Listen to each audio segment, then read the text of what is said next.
டெய்லியும் பைபிள் வாசிக்க முடியாதவங்க இதை கேட்டு பயன்பெறுங்க ஃப்ரெண்ட்ஸ். இந்த வீடியோ பிடிச்சிருந்தா மறக்காமல் சப்ஸ்கிரைப் பண்ணுங்க ஃப்ரெண்ட்ஸ். இன்றைக்கி வாழ்க்கைக்கு தேவையான இறைவார்த்தையில் என்ன பார்க்க போகிறோம்னா எசாயா 1. உசியா, யோதாம், ஆகாசு, எசேக்கியா என்போர் யூதா நாட்டின் அரசர்களாய் இருந்த காலத்தில் யூதா, எருசலேம் என்பவற்றை குறித்து ஆமோச்சின் மகன் எசாயா கண்ட காட்சி. கடவுள் தம் மக்களை கண்டித்தல். விண்வெளியே கேள், மண்ணுலகை செவிகொடு. ஆண்டவர் திருவாய் மலர்ந்தருளுகின்றார். பிள்ளைகளை பேணி வளர்த்தேன், அவர்களோ எனக்கு எதிராக கிளர்ந்திருந்தார்கள். காளை தன் உடைமையாளனை அறிந்து கொள்கின்றது, கழுதை தன் தலைவன் தனக்கு தீனி போடும் இடத்தை தெரிந்து கொள்கின்றது. ஆனால் இஸ்ரவேலோ என்னை அறிந்து கொள்ளவில்லை, என் மக்களோ என்னை புரிந்து கொள்ளவில்லை. ஐயோ, பாவம் நிறைந்த மக்களினம் இது, அநீதி செய்வோரின் கூட்டம் இது, தீச்செயல் புரிவோரின் வழிமரபு இது. கேடுகெட்ட மக்கள் இவர்கள். ஆண்டவரை புறக்கணித்து விட்டார்கள், இஸ்ரவேலின் தூயவரை அவமதித்து விட்டார்கள், அவருக்கு அந்நியராய் ஆகிவிட்டார்கள். நீங்கள் ஏன் தொடர்ந்து வன்முறையில் ஈடுபடுகிறீர்கள்? என் கையால் பட்ட அடி போதாதா? உங்கள் தலையெல்லாம் வடுக்கள், இதயமெல்லாம் தளர்ச்சி, உள்ளங்கால் முதல் உச்சந்தலை வரை உங்கள் உடலில் நலமே இல்லை. ஆனால் காயங்கள், கஞ்சிப்போன வடுக்கள், சீல்வடியும் புண்களே நிறைந்துள்ளன. அங்கே சீல் பிதுக்கப்படவில்லை, கட்டுப்போடவும் இல்லை, எண்ணெய் பூசி புண்ணாற்றப்படவும் இல்லை. உங்கள் நாடு பாழடைந்து கிடக்கிறது, உங்கள் நகரங்கள் நெருப்புக்கு இரையாயின. வேற்று நாட்டினர் உங்கள் கண்ணெதிரே உங்கள் நாட்டை விழுங்குகிறார்கள். வேற்று நாட்டினரால் வீழ்த்தப்பட்ட உங்கள் நாடு பாழடைந்து கிடக்கிறது.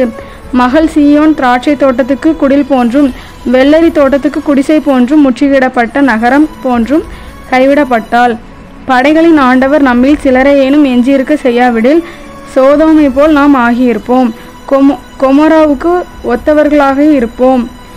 எருசலேமை, உன்னை ஆளுகிறவர்களும் உன் மக்களும் சோதோம் கொமோராவை போன்றவர்களாய் இருக்கின்றனர். நம் ஆண்டவரின் அறிவுரையை கேளுங்கள், அவர் தம் கட்டளைகளுக்கு செவிசாயுங்கள். எண்ணற்ற உங்கள் பலிகள் எனக்கு எதற்கு என்கிறார் ஆண்டவர். ஆட்டு கிடாய்களின் எரிபலிகளும் கொழுத்த விலங்குகளின் கொழுப்பும் எனக்கு போதுமென்றாகிவிட்டன. காளைகள், ஆட்டுக்குட்டிகள், வெள்ளாட்டு கிடாய்கள் இவற்றின் இரத்தத்திற்கு எனக்கு நாட்டம் இல்லை. நீங்கள் என்னை வழிபட என் திருமுன் வரும்போது இவற்றையெல்லாம் கொண்டு வந்து என் கோவில் முற்றத்தை மிதிக்க வேண்டுமென்று கேட்டது யார்? இனி காணிக்கைகளை வீணாக கொண்டு வர வேண்டாம். நீங்கள் காட்டும் தூபம் எனக்கு அருவருப்பை தருகின்றது. நீங்கள் ஒழுங்கினமாக கொண்டாடும் அமாவாசை, ஓய்வு நாள் வழிபாட்டு கூட்டங்களை நான் சகிக்க மாட்டேன். உங்கள் அமாவாசை திருவிழா கூட்டங்களையும் என் உள்ளம் வெறுக்கின்றது. அவை என்மேல் விழுந்து சுமையாயின, அவற்றை சுமந்து சோர்ந்து போனேன். என்னை நோக்கி உங்கள் கைகளை நீங்கள் உயர்த்தும் போது பாராமுகத்தினாய் நான் இருப்பேன். நீங்கள் தொடர்ந்து மன்றாடினாலும் நான் செவி கொடுக்கவில்லை. உங்கள் கைகளோ இரத்தக்கரையால் நிறைந்திருக்கின்றன. உங்களை கழுவி தூய்மைப்படுத்துங்கள். உங்கள் தீச்செயலை என் திருமுன் நின்று அகற்றுங்கள். தீமை செய்தலை விட்டொழியுங்கள். நன்மை செய்ய கற்றுக்கொள்ளுங்கள். நீதியை நாடி தேடுங்கள். ஒடுக்கப்பட்டோருக்கு உதவி செய்யுங்கள். திக்கற்றோருக்கு நீதி வழங்குங்கள். கைம்பெண்ணுக்காக வழக்காடுங்கள். வாருங்கள், இப்பொழுது நாம் வழக்காடுவோம் என்கிறார் ஆண்டவர். உங்கள் பாவங்கள் கடுஞ்சிவப்பாய் இருக்கின்றன, எனினும் உறைந்த பனி போல அவை வெண்மையாகும். இரத்த நிறமாய் அவை சிவந்திருக்கின்றன, எனினும் பஞ்சை போல் அவை வெண்மையாகும். மனமுவந்து நீங்கள் எனக்கு இணங்கி நடந்தால் நாட்டின் நற்கனிகளை உண்பீர்கள்.